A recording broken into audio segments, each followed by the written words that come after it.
Hi, my name is Ember Kelley, and I am the Director of Religious Education at Fourth Universalist Society in the city of New York. As part of our Learning with Fourth digital curriculum, we've been producing videos of various kinds about the different topics that we're covering in our religious education this year. Our theme this month is self-care and community care, which seems especially vital at this moment with everything with the election and all the different stresses in our world and in our country and in our community.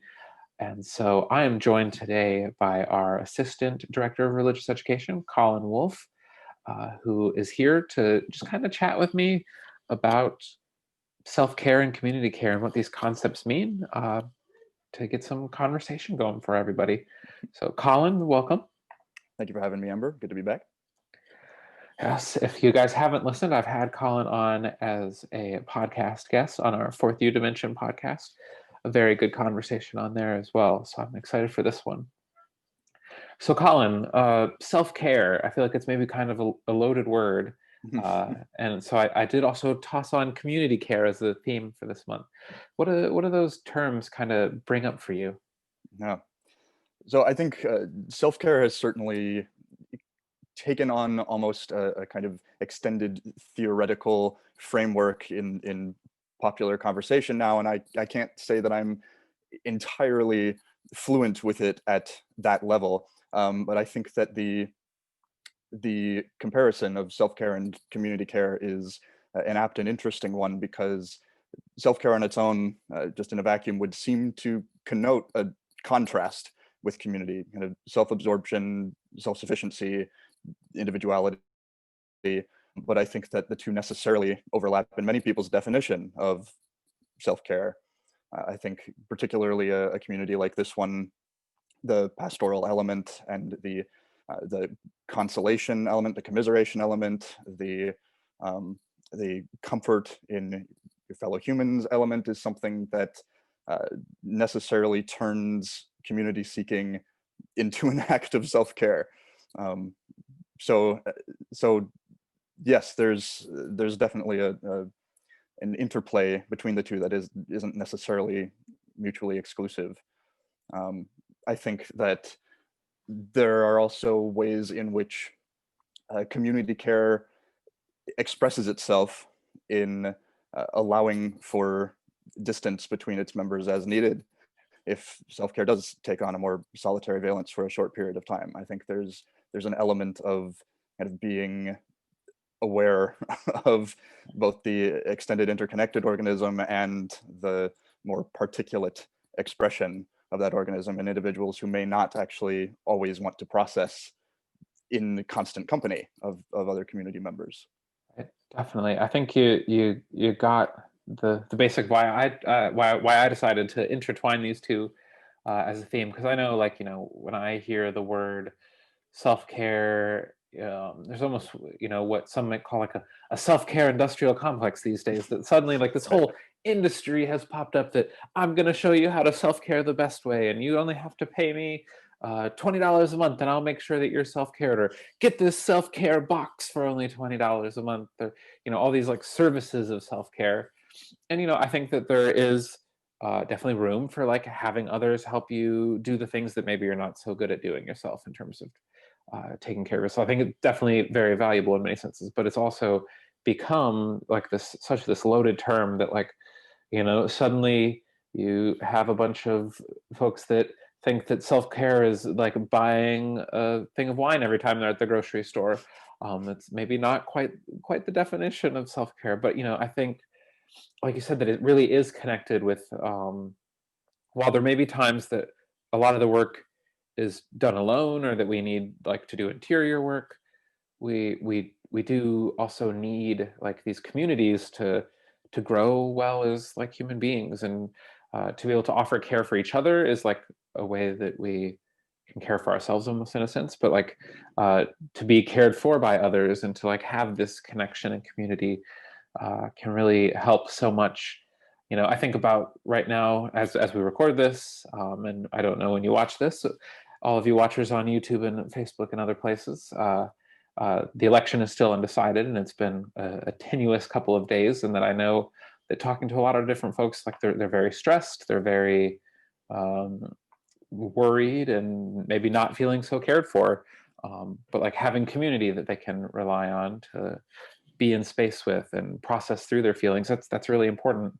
Um, and I think the challenge for me this week has been setting like clear boundaries. Like I don't need to hit refresh on the results for the like 100th time in the last hour. Like they're probably the same as they were 5 minutes ago.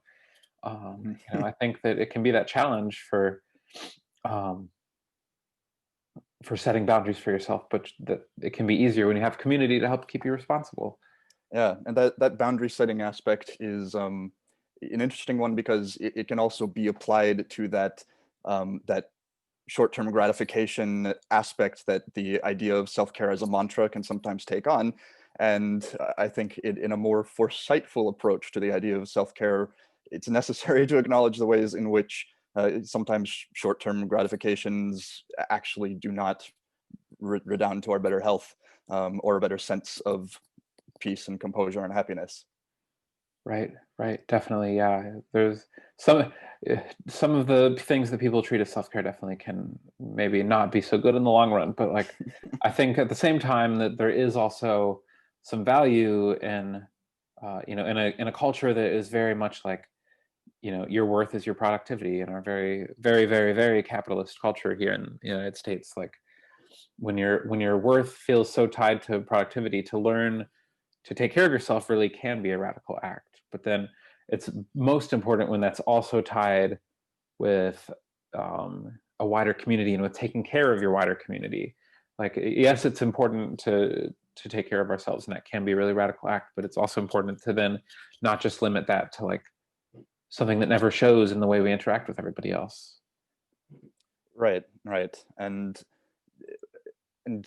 going to that sort of capitalistic motivation question, where productivity is a measure of success, and self-care as kind of a growing concept now is seen to answer a tendency in ourselves to neglect self-maintenance in the interest of productivity. But that also seems to set up a contrast that may not necessarily correctly describe the tension between productivity and I guess selflessness, right? Because those impulses of productivity often can be an expression of self-absorption already, and so sometimes it can be confusing to then offer the concept of self-care as the remedy to the productivity that already seems to stem from our own personal interests, right? So it's just different rubrics of ministering to the self.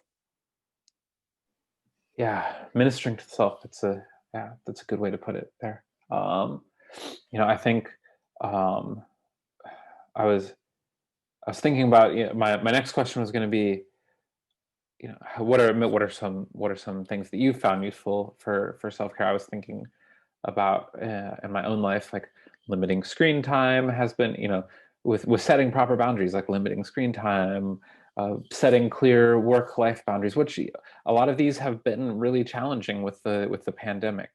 And I think one of the biggest things has been learning to give myself that space, to like be okay with not everything being perfect, because we're living in the midst of a global pandemic that's like a once in a century thing, not something that you get to deal with every day. And like, coming to terms with not always being 100% productive, I think has been a real self-care for me this year. So I guess as like a closing thought, what have been some things that have been really helpful for you? Yeah, that's been an interesting um, thing to chart, because I don't know if I remember if I mentioned this in the previous podcast, but when I'm not working at Fourth U, my other vocation is as an actor, as a theater artist. And so when your profession is already theoretically tied to a kind of elective passion, it can sometimes be it can sometimes take an extra level of focus to distinguish between those things that really are just, pedal to the floor, nose to the grind, and those things that are more subjectively fulfilling. Uh, guess I guess for me, I don't always actually consciously think about it as I'm budgeting activities or boundaries for self-care. Um, I think that I may just be lucky in that I tend to have a pretty strong physiological signals just crop up if I have been looking at the screen too long, if I have just been reading for too long, if I have been writing just compulsively and it's starting to get diminishing returns. That tends to register in me physically in a sort of bleariness and and just strain. And I tend to just be, I guess, lucky in that I'm somewhat responsive to those signals already. So I almost don't tend to think of it as an explicit self-care category of behaviors. Um, and maybe I could be more precise in my categories and in my distribution of efforts if I did. I don't know. But I think that it's not always, it doesn't always have to be like a specific activity. It can be, the self-care can be just recognizing your own limitations. I think that's some real truth there. So if you have watched this far in the video, why don't you leave a comment below letting us know what are some really important self-care practices in your life. Leave a like, a subscribe, all those good things that you hear on the YouTube and the Facebook world. Our Learning with Fourth videos are available on our YouTube page for Fourth Universalist Society, and we've also been posting these now on Facebook as a different way for these to be accessible to you. So I want to say thank you to Colin for coming on today. Thanks, Ember. It's great to be here. And thank you all for tuning in. So we'll see you guys next time on our various videos that we offer. So hope to catch you around.